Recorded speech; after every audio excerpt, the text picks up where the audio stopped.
This wasn't just anybody wearing these objects or dressing their friends in them. They were people in positions of considerable power who were actively enacting policies to oppress Indigenous people. The McCord Museum has opened up their new exhibition, Costume Balls Dressing Up History 1870 to 1927, which tells a story of Montreal's lavish and extravagant costume balls where for just one evening, guests transformed themselves into characters inspired by history or fantasy.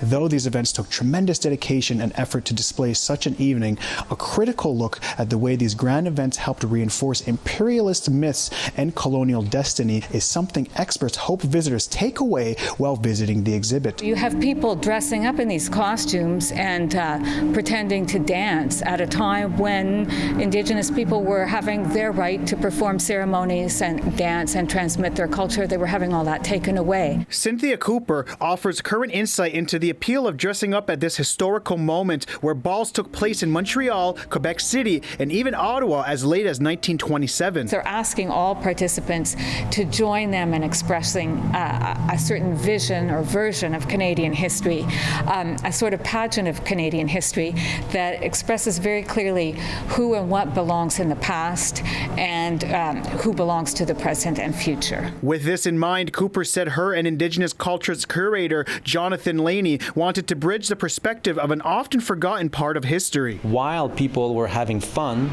there were some cultures that were being disrespected at the same event.